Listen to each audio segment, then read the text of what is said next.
যে দিনটা দেখার জন্য 2021 সালের 2রা মে থেকে লড়াই শুরু হয়েছিল, অবশেষে ঠিক 5 বছর 6 দিনের মাথায় এসে সেই দিনটা দেখতে পেলাম।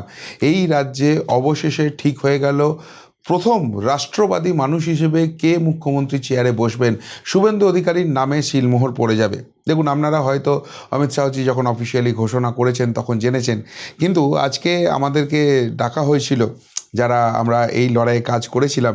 তো সেই লড়াইয়ের সৈনিক হিসেবে আমাদেরকে স্বীকৃতি দেওয়া হয়েছে। আগামীকালের যে ঐতিহাসিক শপথ গ্রহণ অনুষ্ঠান হচ্ছে, সেই ঐতিহাসিক শপথ গ্রহণ অনুষ্ঠানে একদম সামনে বসে লাইভ দেখার জন্য ব্যবস্থা করা হয়েছে। এবং এই যে আমন্ত্রণ পত্রটি আমাদের হাতে তুলে দেওয়া হয়েছে, এখানে ভিআইপি লিখে দেওয়া হয়েছে, কেননা প্রচুর সাধারণ মানুষের তো সেখানে সমাগম হবে, যে কারণে ব্রিগেড প্যারেড গ্রাউন্ডে হবে। তো এটা বিজেপির তরফ থেকে কিন্তু এই আমন্ত্রণ পত্র পাঠানো হয়নি। এই আমন্ত্রণ পত্রটি পাঠিয়েছেন দুষ্মন্ত নারিওয়ালা, মুখ্য সচিব, পশ্চিমবঙ্গ সরকার। পশ্চিমবঙ্গ সরকারের অফিসিয়াল এই কার্ডটি পেলাম, এবং সেটা আনতেই আজকে বিজেপির যে সদর দপ্তর রয়েছে সল্টলেকে, সেখানে গিয়েছিলাম। এবং একটা জিনিস দেখে আমার এইটাতে খুব ভালো লেগেছে, যেটা আপনাদেরও দেখায়। ভালো করে এই সাইনটা লক্ষ্য করুন। পশ্চিমবঙ্গের যে এমব্লেম, পশ্চিমবঙ্গের যে লোগো, সেই সরকারি লোগোটাই কিন্তু ব্যবহার করা হয়েছে। ওই কোনো ডাইনি বুড়ির আঁকা কাকের ঠ্যাং বগের ঠ্যাং ব না ভ না কী লেখে, সেই জিনিস কোনো কিছু নেই। পশ্চিমবঙ্গ থেকে নাম ও নিশান মিটে গেছে। যে ডাইনি তন্ত্রের আমরা অবসান ঘটানোর জন্য লড়াইটা করছিলাম, সেই লড়াইটা সাকসেসফুল হয়েছে। এবং সেখানে সত্যি সত্যি পশ্চিমবঙ্গ, যে সোনার পশ্চিমবঙ্গ গড়ার স্বপ্ন আমরা দেখছি, সেটা কিন্তু প্রথম দিন থেকে একদম নিশ্চিত করে দিচ্ছে এই বিজেপি সরকার। সেই ছবিটা পেলাম। তো যাই হোক, এই আমন্ত্রণপত্র আনার জন্য আমাদেরকে ডেকে পাঠানো হয়েছিল, কেননা প্রচুর মানুষকে তো আমন্ত্রণপত্র বিলি করতে হবে। তো খুব দুঃখের সঙ্গেই তারা বলেছিলেন যে আপনার বাড়িতে পৌঁছে দিতে পারলাম না, কাইন্ডলি একটু যদি কালেক্ট করে নেন খুব ভালো হয়। তো গিয়েছিলাম, আমি গিয়েছিলাম, পঙ্কজ গিয়েছিল, কৌশিক দা ছিল, সুপ্রতিম দা ছিলেন। তো অনেকের সঙ্গেই সেখানে দেখা হলো। তো যখন ওখানে দাঁড়িয়ে আছে এটা কালেক্ট করব বলে, তো সেই অবস্থায় দুপুর 2:08 তখনই কিন্তু কলটা এলো। এবং সেখানেই কিন্তু কনফার্ম হয়ে গেল যে হ্যাঁ, এক্ষেত্রে কিন্তু মুখ্যমন্ত্রীর নামে শিলমোহর পড়তে চলেছে শুভেন্দু অধিকারীরই। আর সেকেন্ড কোনো থট নেই। কিন্তু তাহলেও এটা খুবই সেন্সিটিভ ইনফরমেশান, সুতরাং ডাবল চেক ট্রিপল চেক করার একটা ব্যাপার আছে, সেটা অবভিয়াসলি করলাম। এবং নেক্সট 10 মিনিটের মধ্যে নিশ্চিত হয়ে গেল যে হ্যাঁ, শুভেন্দু অধিকারীর নামেই শিলমোহর পড়ছে। অমিত শাহজি যেটা পরিষদীয় দলের বৈঠক ডাকা হয়েছে, সেই বৈঠকে এসে শুভেন্দু অধিকারীর নামটি ঘোষণা করবেন। এবং তারপর আপনারা অনেকেই দেখেছেন যে মোটামুটি আমি 2:30 নাগাদ কিন্তু সেইটি আমার ফেসবুক পেজে বা আমার যে ফেসবুকে যে প্রোফাইল রয়েছে, সেখানে কিন্তু অফিসিয়ালি জানিয়ে দিই। সারা পশ্চিমবঙ্গের যত মিডিয়া রয়েছে সবার মধ্যে প্রথম যদি কেউ দিয়ে থাকে, সেটা কিন্তু প্রিয় বন্ধু মিডিয়া, যে শুভেন্দু অধিকারী কিন্তু পরবর্তী মুখ্যমন্ত্রী হতে চলেছেন পশ্চিমবঙ্গের। এরপর অমিত শাহজি এলেন এবং আপনাদেরকে বললেন যে কী প্রসিডিওরে শুভেন্দু অধিকারীকে বেছে নেওয়া হয়েছে। তিনি বললেন যে 8টি প্রপোজাল জমা পড়েছিল, কে পরিষদীয় দলনেতা নির্বাচিত হবেন। দেখুন, এখনও তো শুভেন্দু অধিকারী মুখ্যমন্ত্রী হননি, কালকে মুখ্যমন্ত্রী পদে উনি শপথ নেবেন, তারপর থেকে উনি মুখ্যমন্ত্রী। তো এখন যেটা বিজেপি করেছে, তাদের যে বিধায়ক দল রয়েছে, সেই বিধায়ক দলের নেতা নির্বাচন করা হয়েছে, যিনি বকলমে মুখ্যমন্ত্রী হতে চলেছেন, মুখ্যমন্ত্রী পদে শপথ নেবেন। তো সেখানে 8টি নাম জমা পড়েছিল, এবং সেই 8টি নামের মধ্যে 8টি নামই ছিল শুভেন্দু অধিকারী, দ্বিতীয় কোনো নাম আসেনি। কিন্তু যেহেতু কেন্দ্রীয় পর্যবেক্ষক হিসেবে অমিত শাহজির দায়িত্ব ছিল, সুতরাং সেই জায়গা থেকে তিনি আবারও বিধায়ক দলকে সময় দেন যে আরও কারোর নাম যদি মনে হয় সেটা দিন। কিন্তু না, সেকেন্ড কোনো নাম জমা পড়েনি, এবং সেই ক্ষেত্রে শুভেন্দু অধিকারীর নামেই শিলমোহর পড়ে গেল। যদিও আজকে যখন আমি বিজেপির হেডকোয়ার্টারে গিয়েছিলাম সল্টলেকে, সেখানে আশেপাশে কিন্তু আরও এক নেতার নাম, তার নামে পোস্টার পড়ে গেছে, তাকেই সিএম হিসেবে চাই, একদম পোস্টারে ছেয়ে দেওয়া হয়েছিল। কিন্তু বাংলা এবং বাঙালির মন অমিত শাহজি খুব ভালো করে বুঝতে পেরেছেন, বিজেপি খুব ভালো করে বুঝতে পেরেছে, এবং সেখানে শুভেন্দু অধিকারীর নামেই শিলমোহর পড়েছে। এখন প্রশ্নটা হচ্ছে যে কোন অঙ্কে শুভেন্দু অধিকারীকেই বেছে নেওয়া হলো? কেন শুভেন্দু অধিকারীকে বেছে নেওয়া হলো? বিজেপিতে তো আরও নেতা আছে, অনেকের নাম শোনা যাচ্ছিল। কেউ বলছিলেন কেন্দ্রীয় প্রতিমন্ত্রী থেকে সরিয়ে নিয়ে এসে ডক্টর সুকান্ত মজুমদারকে দায়িত্ব দেওয়া হবে। কেউ বলছিলেন যে রাজ্য সভাপতি রয়েছেন শ্রমিক ভট্টাচার্য, তার হাতে দায়িত্ব তুলে দেওয়া হবে। অনেকে বলছিলেন স্বপন দাশগুপ্ত, যিনি রাসবিহারী থেকে জয়ী হয়েছেন, খুব সিনিয়র লিডার, তাকে হয়তো দায়িত্ব দেওয়া হবে। অনেকে বলছিলেন যে উত্তরবঙ্গ থেকে কাউকে করা হতে পারে। অনেকে বলছিলেন যে মহিলা মুখ, সেক্ষেত্রে রত্না দেবনাথ, রত্না কাকিমার নাম উঠে আসছিল, অভয়ার মা, তাকে দেওয়া হতে পারে, এরকম বিভিন্ন ইকুয়েশন শোনা যাচ্ছিল। কিন্তু যত ইকুয়েশনই শোনা যাক না কেন, ফাইনালি শেষ পর্যন্ত শুভেন্দু অধিকারীর নামেই কেন এখানে সিলমোহর দেওয়া হলো। দেখুন, প্রথম যে কারণটা হচ্ছে, এখানে কিন্তু বিজেপি বা অমিত শাহজি কোনো রকম পার্সিয়ালিটি করেছেন বলে আমার মনে হয় না। যদি প্রোফাইল চেক করা হয়, শুভেন্দু অধিকারীর যে প্রোফাইলটি রয়েছে, মানে পলিটিক্যাল প্রোফাইল, এই রাজ্য সরকারটা চালাতে গেলে খুব ক্রিটিক্যাল একটা ফেজ, সেটা একটু পরে ডিসকাশনে আসছি। কিন্তু সেই প্রোফাইলিংয়ের দিক থেকে শুভেন্দু অধিকারীর ধারে কাছে কেউ নেই। শুভেন্দু অধিকারী দুবারের সাংসদ, 4বারের তিনি বিধায়ক, তিনি এই রাজ্যে মন্ত্রিসভা চালিয়েছেন, তিনি মন্ত্রিসভায় ছিলেন, গুরুত্বপূর্ণ পদে ছিলেন, যদিও সেখানে তাকে কাজ করতে দেওয়া হয়নি, আমলাতন্ত্র দিয়ে ঘিরে ফেলার চেষ্টা করেছিলেন, কিন্তু সেই করে তো আর শুভেন্দু অধিকারীকে আটকানো যায় না। যাই হোক, তিনি মন্ত্রিত্বের কাজ জানেন। তারপরে কিন্তু তিনি গত 5টা বছর সেখানে কিন্তু তিনি মাননীয় বিরোধী দলনেতা হিসেবে কাজ করেছেন, এবং সেই বিরোধী দলনেতা হিসেবে কাজ করতে গিয়ে তিনি পশ্চিমবঙ্গবাসীকে বুঝিয়েছেন যে বিরোধী দলনেতা কাকে বলে। এর আগে মমতার যে 2টো টার্ম চলছিল, অর্থাৎ 2011 থেকে 2016, সেই সময় আমরা বিরোধী দলনেতা হিসেবে পেয়েছি সূর্যকান্ত মিশ্র। তিনি বিরোধী দলনেতা, তিনি বিধানসভায় এক্সিস্ট করেন, সেটাই পশ্চিমবঙ্গ বুঝতে পারেনি, যে কারণে বামেরা 2016-তে মুখ থুবড়ে পড়েছিল। আবার 2016 থেকে 2021 এই সময়টা চালিয়েছিলেন আব্দুল মান্নান, যিনি মমতার সঙ্গে এক মঞ্চে গিয়ে বসে থাকতেন। সুতরাং এরা যে সকলেই সেটিং অপোজিশন, এদের দ্বারা কিছু হবে না, এটা বাংলা বুঝে গিয়েছিল, যে কারণে এদেরকে সরিয়ে বিজেপিকে 2021-এ বিরোধী আসনে বসিয়েছিলেন। এবং সেই অবস্থায় শুভেন্দু অধিকারীকে যখন বিরোধী দলনেতা বেছে নেওয়া হচ্ছে, সেটা কিন্তু বিজেপি কর্মী সমর্থকদের জন্য মোটেই কিন্তু খুব একটা সুখকর জায়গা ছিল না। কেন? তার কারণ হচ্ছে, সেই সময় শুভেন্দু অধিকারী সবে বিজেপিতে এসেছেন, তার অনেক আগে চলে এসেছেন মুকুল রায়, এবং মুকুল রায় 2019-এর নির্বাচনটা যেভাবে করেছেন, অনেকেই মুকুল রায়কে মুখ্যমন্ত্রী হিসেবে দেখতে শুরু করেছিলেন। সুতরাং সেই মুকুল রায়ের গুরুত্বপূর্ণ জায়গা থেকে জীবনে প্রথমবার বিধায়ক হলেন, বিজেপি তাকে বিধায়ক করলো, তিনি কালটি খেয়ে চলে গেলেন তৃণমূল কংগ্রেসে। আজকে তিনি মারা গেছেন, তার কোনো সমালোচনা আমি করছি না, কিন্তু ইতিহাসটা জানার দরকার রয়েছে। তো এই অবস্থায় শুভেন্দু অধিকারীকে কিন্তু খুব একটা খোলা মনে যে বিজেপির সমর্থকরা অ্যাকসেপ্ট করেছিলেন তা কিন্তু নয়। ওই সূর্যকান্ত মিশ্র, ওই আব্দুল মান্নানের হিস্ট্রিটা রয়েছে, ফলে শুভেন্দু অধিকারী ও তৃণমূল থেকে যেহেতু এসেছেন, একটা সেটিং অপোজিশন হবেন, এই জায়গাটা মাথায় ছিল। 2, যেহেতু মুকুল রায় পালিয়ে গেছে, তাহলে শুভেন্দু অধিকারীও যে কোনো দিন উল্টো দিকে ডিগবাজি মারতে পারে, এই ধারণাটাও কিন্তু ছিল। সেইখান থেকে শুভেন্দু অধিকারী লড়াই করেছিলেন, অর্থাৎ বিজেপি ইনিংসটা তিনি শূন্য থেকে শুরু করেননি, তিনি কার্যত নেগেটিভ থেকে শুরু করেছিলেন। কিন্তু সেই জায়গা থেকে লড়াই করতে করতে গোটা পশ্চিমবঙ্গকে বুঝিয়ে দিয়েছিলেন যে বিরোধী দলনেতা কাকে বলে, বিরোধী দলনেতা হিসেবে কাজ কিভাবে করতে হয়। এবং পশ্চিমবঙ্গের ইতিহাসে সবাইকে সম্মান দিয়ে বলছি, এখনও অবধি যত বিরোধী দলনেতা হয়েছে, তার মধ্যে শুভেন্দু অধিকারী হচ্ছেন দি বেস্ট। এই শুভেন্দু অধিকারীর নামে গোটা তৃণমূল কংগ্রেসটা কাঁপে, তাদের একদম নিচু তলার কর্মী থেকে শুরু করে সর্বোচ্চ নেতৃত্ব এই শুভেন্দু অধিকারীকে দুবেলা গাল না পেরে জলটুকু অবধি গ্রহণ করতেন না, এই জায়গায় নিজেকে চলে গিয়েছিলেন। ফলে শুভেন্দু অধিকারীর এই যে পলিটিক্যাল ক্যারিজমাটা রয়েছে, পলিটিক্যাল ক্যাপাবিলিটিটা রয়েছে, এই জায়গাটার পাশে যদি অন্য নেতাদের রাখা হয়, তাহলে কিন্তু সেটা কেউই ম্যাচ করতে পারছেন না। ফলে সেই জায়গা থেকে শুভেন্দু অধিকারীর চয়েসটা ছিল ইনঅ্যানিমাস। এবার সেকেন্ড যে জায়গাটা, যেটা অত্যন্ত গুরুত্বপূর্ণ, সেটা শুভেন্দু অধিকারী যখন মুখ্যমন্ত্রী হিসেবে শপথ নেবেন, তারপর শুরু হবে, সেটা হচ্ছে একটা দুর্দান্ত লড়াই করতে হবে। কীরকম লড়াই করতে হবে? আপনারা এসআইআরের ফলেই দেখে নিয়েছেন যে এই রাজ্যে কিভাবে বাংলাদেশি আর রোহিঙ্গা ওই মমতার অভিষেক ঢুকিয়ে রেখে দিয়েছে। ওখানে ওই যে ফেন্সিংটা করতে দেয়নি, সেখান থেকে পিলপিল করে এসছে, এবং এদের মধ্যে বহু মাল কিন্তু টেররিস্ট, এরা কিন্তু ভারত বিরোধী, এবং এই অপশক্তিটাকে চিহ্নিত করতে হবে, এদেরকে নিঃশেষ করতে হবে, এদেরকে ভারত থেকে তাড়াতে হবে। সুতরাং সেই কাজটা অত্যন্ত কড়া হাতে, অত্যন্ত দক্ষ হাতে করতে হবে।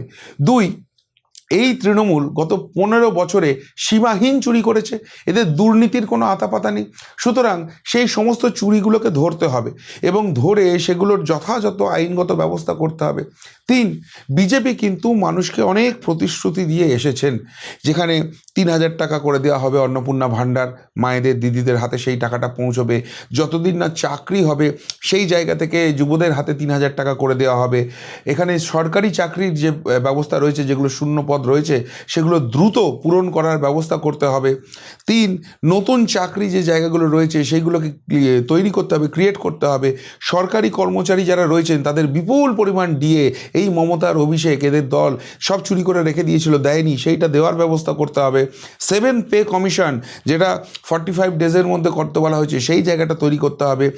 সন্দেশখালী থেকে আরম্ভ করে অভয়াকাণ্ড যে ফাইলগুলো মমতা আর অভিষেক মিলে সব কিছু 2 নম্বরই করে রেখেছে সেগুলোকে নতুন করে খোলাতে হবে। পুলিশি সিস্টেম যারা সাধারণ মানুষের পাশে দাঁড়ানোর জায়গায় মানুষের থেকে তোলে, এটাই মমতার অভিষেক করিয়েছে গত 15 বছর ধরে, সেই পুলিশের সিস্টেমটাকে চেঞ্জ করতে হবে। আর সেটা করতে গেলে কিন্তু অসম্ভব একটা কন্ট্রোল রাখতে হবে এই সরকারটার উপরে। এখন এই সরকারে যেটা আমরা দেখি, মন্ত্রীরা হয়ে গেছেন, সব নেতারা রয়েছেন, এরা কিন্তু সরকার চালান না। তাহলে সরকার চালান কারা? সরকার চালান আমলারা। আর সেই আমলাদের মধ্যেও অনেক গামলা হয়ে বসে আছে, অনেক ঘাপলা হয়ে বসে আছে। কেননা মমতা ব্যানার্জিরা, অভিষেক ব্যানার্জিরা এই আইপিএস আইএএস লবিটাকে গত 15টা বছর ধরে করাপশন করাতে বাধ্য করেছেন। সুতরাং সেই করাপশনের জায়গা থেকে বার করে নিয়ে এসে সঠিকভাবে মানুষের যে উন্নয়নের পরিষেবা সেটা পৌঁছে দেওয়া আছে। ফলে একাধিক চ্যালেঞ্জ আছে। আপনাদের মনে হচ্ছে হয়তো শুভেন্দু অধিকারী মুখ্যমন্ত্রী হয়ে গেলেন, ব্যাস গোটা রাজ্যটার তো তিনি এখন সর্বময় কর্তা, ঠিক। কিন্তু তারপর শুভেন্দু অধিকারী এতদিন বিরোধী দলনেতা হিসেবে যতখানি পরিশ্রম করেছেন না, তার থেকে অনেক বেশি পরিশ্রম এখন তাকে করতে হবে, তার পুরো মন্ত্রিসভাটাকে করতে হবে। সুতরাং এই যদি সমস্ত কিছু দেখতে হয়, সেখানে কিন্তু শুভেন্দু অধিকারীর থেকে ভালো চয়েস এই মুহূর্তে বিজেপির কাছে কিছু ছিল না। আপনাদের নিশ্চিতভাবে মনে থাকবে যে শুভেন্দু অধিকারী একটা কথা বারবার বলতেন যে মমতা ব্যানার্জির ঘরেও আমার লোক আছে, ওখানে কি হচ্ছে সেই খবরটুকু আমি পেয়ে যাই। তার মানে এই আমলা মহলে কন্ট্রোলটা তার কতখানি রয়েছে। ফলে সেই জায়গা থেকেও শুভেন্দু অধিকারী ছাড়া আর কিন্তু অন্য কোনো চয়েস ছিল না। এবার আর একটা খুব গুরুত্বপূর্ণ জায়গা হতে চলেছে, সেটা হচ্ছে রাজনৈতিক। দেখুন, বিজেপি এখানে ক্ষমতায় চলে এসছে, কিন্তু ক্ষমতায় চলে আসার পর ফলে যেটা হয়েছে, ওই তোলামূল বাহিনীগুলো কোথাও লাফাচ্ছে, কিন্তু এই তৃণমূল কংগ্রেসের নেতাগুলো, জোচ্চোরগুলো, সেগুলো কার্যত ঘরে ঢুকে গেছে। ফলে এতদিন জোর করে এরা যে পঞ্চায়েত সমিতি, জেলা পরিষদ দখল করে বসে আছে বা মিউনিসিপ্যালিটিগুলো দখল করে বসে আছে, এরা কিন্তু আর ভয়ে সেখানে যাচ্ছে না, কেননা মানুষ তো বল পেয়ে গেছে। এই লড়াইটা ছিল মমতা বনাম জনতা, আর জনতা বলে গোল দিয়ে মমতাকে হারিয়ে বাড়ি পাঠিয়ে দিয়েছে। তাহলে যাদের নেত্রী হেরে ভূত হয়ে গেছে, তাদের আর হিম্মত হবে? এরা জনতার সামনে এলে মার খেয়ে মরে যাবে, সেই অবস্থা তৈরি হয়ে গেছে। ফলে এই তোলাবাজ নেতাগুলো যারা এতদিন শুধু হাত পেতে বসে থাকতো, এবার পাবলিক দেখলে একদম প্রহারেণ ধনঞ্জয় কাকে বলে বুঝিয়ে দেবে, এরা আর ভয়ে এইসব অফিসগুলোতে আসবে না। ফলে সেই জায়গাগুলোতে পরিষেবা কার্যত কোলাপস হয়ে যাবে। আর সেটা যদি কোলাপস হয়ে যায়, তাহলে রাজ্যটা চালানো কিন্তু মুশকিল হয়ে যাবে। তাহলে এই জায়গাগুলোতে খুব সম্ভবত আগামী 6 মাস থেকে 8 মাসের মধ্যে কিন্তু আবারও নির্বাচন হতে চলেছে। অর্থাৎ পশ্চিমবঙ্গের পঞ্চায়েত নির্বাচন এবং মিউনিসিপ্যালিটি নির্বাচন আগামী 6-8 মাসের মধ্যে হয়ে যাওয়ার একটা প্রবল সম্ভাবনা রয়েছে। এবার এই যে 2026-এর নির্বাচনটা হয়েছে, এই 2026-এর নির্বাচনটা যতটা মানুষ বিজেপিকে ভালোবেসে ভোট দিয়েছে, তার থেকেও বেশি তৃণমূলকে ঘেন্না করে ভোটটা দিয়েছেন। কিন্তু এর পরের যে নির্বাচনগুলো হবে, যত অল্প সময়ের মধ্যেই হোক, সেটা কিন্তু আর পুরোপুরি তৃণমূলের প্রতি ঘেন্না থেকে ভোটটা হবে না। কেননা তৃণমূল এই রাজ্যে এখন অপ্রাসঙ্গিক হয়ে গেছে, তৃণমূল রাজনীতির ময়দানে অপ্রাসঙ্গিক হয়ে গেছে, তৃণমূলের আর কোনো অস্তিত্ব নেই। তাহলে মানুষ কি করবে? মানুষ কিন্তু বিচার করবে যে বিজেপি সরকারে আসার পর কি কাজটা করেছে, সেই কাজে খুশি না অখুশি, তার পরিপ্রেক্ষিতে কিন্তু ভোটটা হবে। ফলে পলিটিক্যালি সেই জায়গাটা তৈরি করতে গেলে এই সরকারকে কিন্তু আগামী 6-8 মাসের মধ্যে দুর্ধর্ষ কিছু কাজ করে দেখাতে হবে। যে প্রতিশ্রুতিগুলো দিয়েছে সেগুলো 100% এই মুহূর্তে একদম কয়েক মাসের মধ্যে তো পূরণ করা সম্ভব নয়। 5 বছরের স্প্যান পেলে কিন্তু তারা পূরণ করে দেবে। কিন্তু চ্যালেঞ্জটা হচ্ছে সেটা 6-8 মাসের মধ্যে ইমপ্রেশনটা রাখতে হবে যে হ্যাঁ, যে কথা বলে এরা ক্ষমতায় এসেছে সেটা মানুষকে টুপি পরাচ্ছে না, সত্যিই মানুষের উপকারটা করছে। যে ডাবল ইঞ্জিনের কথাটা বলছিল, সেই ডাবল ইঞ্জিনের কাজগুলো তারা শুরু করছে। সুতরাং সেই জায়গাটাও কিন্তু একটা দক্ষ হাতে ছাড়ার জায়গা ছিল, এবং সেখানে শুভেন্দু অধিকারী কিন্তু দুর্দান্ত জয়। শুভেন্দু অধিকারীর বাইরে এই মুহূর্তে এতখানি দক্ষতার সঙ্গে চালানোর মতো নেতা কিন্তু আর কেউ ছিলেন না। বাকি যাদের নাম নিয়ে আলোচনা হচ্ছে, হ্যাঁ, তারা ভালো নেতা, তাদের মধ্যে তাদেরকে নিয়ে আবেগ রয়েছে, তারা একটা গুরুত্বপূর্ণ মন্ত্রকের দায়িত্ব পাবেন, কিন্তু পুরো ক্যাবিনেটটা সামলানো, সেটার জন্য কিন্তু Suvendu Adhikari the best candidate হয়ে গেলেন। 3 নম্বর আর একটা জায়গা যেটা হয়ে গেছে, সেটা হচ্ছে সবথেকে গুরুত্বপূর্ণ, সেটা হচ্ছে আবেগ। মানুষ এই যে লড়াইটা করছে, সেখানে এই হিন্দুদের নয়নের মণি হয়ে উঠেছেন শুভেন্দু অধিকারী। ফলে জননেতা যেটা বলে সেটা হচ্ছেন শুভেন্দু অধিকারী। এখন শুভেন্দু অধিকারীকে এই যে মুখ্যমন্ত্রিত্ব দিয়ে দেওয়া হলো, সোশ্যাল মিডিয়া সার্চ করে দেখুন, দেখুন সকলেই খুশি। হ্যাঁ, কিছু কিছু লোক আছে তাদের দাদারা পেলেন না, তারা হয়তো অখুশি হচ্ছেন, কিন্তু যদি সাধারণ মানুষের কথাবার্তা দেখেন তারা কিন্তু দুর্দান্ত খুশি। অর্থাৎ সরকারের প্রতি জনতার কিন্তু একটা সম সম কী বলবো, দরদের জায়গা রয়েছে, সেই জায়গাটা এস্টাবলিশ হয়েছে। হোয়ারাস এখানে যদি অন্য কোনো নাম আসতো সেটা এতখানি কি স্বতঃস্ফূর্ত হতো, সেই রিস্কটা কিন্তু ছিল। অন্তত আমি ঘুরে বেরিয়ে যেটুকুনি বুঝেছি মানুষের সঙ্গে কথা বলে, শুভেন্দুদার না হলে অনেকের মনই খুঁতখুঁত খুঁতখুঁত করতো। তাহলে একটা সরকার আসছে, প্রবল প্রত্যাশার চাপ নিয়ে আসছে, আর তার যিনি ক্যাপ্টেন হচ্ছেন তার সঙ্গে জনগণ একদম হৃদয় থেকে পুরোপুরি মিশে গিয়ে থাকছেন না, এই জায়গাটায় কিন্তু সরকারের কাজ করাটা ডিফিকাল্ট হতো। সুতরাং সেখানটাও কিন্তু আর কোনো রিস্ক নেওয়া হয়নি, সেই অঙ্কেও কিন্তু শুভেন্দু অধিকারী হয়েছেন এখানে। আর সবশেষে যেটা আরেকটা গুরুত্বপূর্ণ জায়গা উঠে আসছে সেটা হচ্ছে, দেখুন এই গত কয়েকদিনে একটা খবর বারবার উঠে এসছে, সেটা হচ্ছে মমতার যে রেজিগনেশন দেয়নি, এরকম একজন চিটিংবাজের মতো, ফেরেববাজের মতো, এঁটেল চামড়ির মতো বসেছিল। তার কারণ হচ্ছে ও সময়টা কিনছিল। ওই সময়টাতে যত চুরি দুর্নীতি করেছে না, সেই ফাইলগুলোকে সরিয়ে দিচ্ছিল। এবার ফাইল মানে এখন তো শুধু কাগজের ফাইল হয় না, তার ডিজিটাল ফুটপ্রিন্টও থাকে। সুতরাং সেই জায়গাটা, এই যে ফাইলগুলো চুরি হয়েছে, নতুন যিনি মন্ত্রক সামলাবেন বা নতুন যে মন্ত্রিসভা দায়িত্বটা নেবে, তারা কিন্তু কাজ করতে অসুবিধায় পড়বে, তারা কোনো লিঙ্ক খুঁজে পাবে না। সুতরাং ওই মিসিং লিঙ্কগুলোকে জুড়ে দেওয়া, কোথায় ফাইলগুলোকে সরানো হয়েছে, চুরি হয়েছে, কোথায় ঘাবলাবাজি হয়েছে, এটাকে ধরার জন্যও কিন্তু একটা প্রশাসনের গভীরতা থাকার দরকার আছে, একটা এক্সপিরিয়েন্স থাকার দরকার আছে, যেটা শুভেন্দু অধিকারীর রয়েছে। ফলে নতুন মন্ত্রী যারা আসবেন তাদেরকে শিখিয়ে পড়িয়ে নিয়ে কাজটা করিয়ে নেওয়া, সেটাও যেরকম একদিকে খুব খুব ইজি হবে, অন্যদিকে যে যে জায়গায় চুরি হয়েছে সেই চুরিটা ধরে, যারা চুরিটা করেছে তাদেরকে ধরে তাদের শাস্তির ব্যবস্থা সেটাও করতে পারবে। দেখুন, এই সরকারের প্রতি একটা সাধারণ মানুষের প্রবল প্রবল প্রত্যাশা আছে।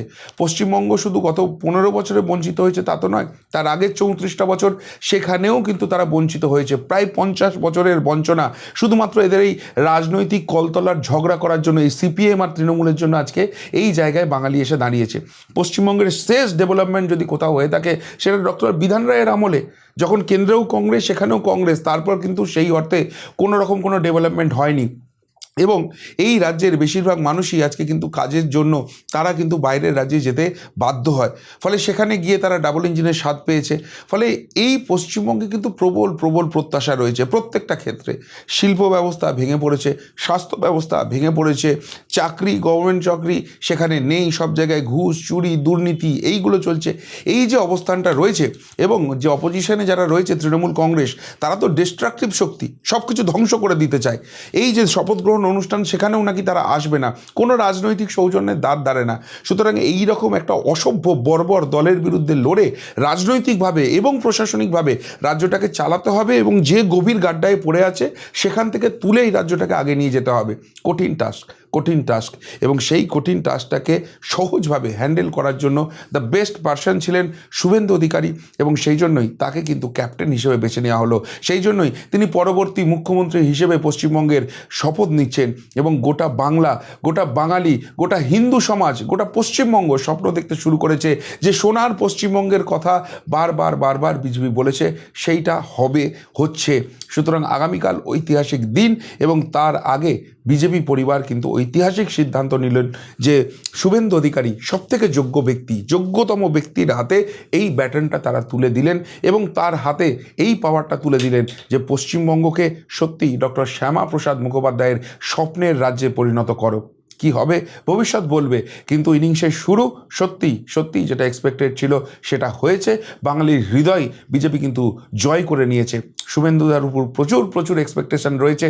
শুভেন্দু অধিকারীকে আমাদের তরফ থেকে আবারও অভিনন্দন, এবং এই যে সামগ্রিক অঙ্কে এইভাবে যে বেছে নেওয়া হলো, সেটার জন্য বিজেপির পরিষদীয় দল এবং বিজেপির কেন্দ্রীয় নেতৃত্ব, তাদেরকেও কিন্তু অভিনন্দন। কি বলবেন যে অঙ্কে শুভেন্দু অধিকারী মুখ্যমন্ত্রী হলেন, সেই অঙ্কটা নিয়ে যদি কিছু বলার থাকে অবশ্যই কমেন্ট বক্সে কমেন্ট করে জানাবেন। এমনকার মতো এখানেই শেষ করলাম, ফেরত আসছি নতুন প্রতিবেদন নিয়ে খুব তাড়াতাড়ি। ভালো থাকবেন, সাথে থাকবেন, পাশে থাকবেন। নমস্কার।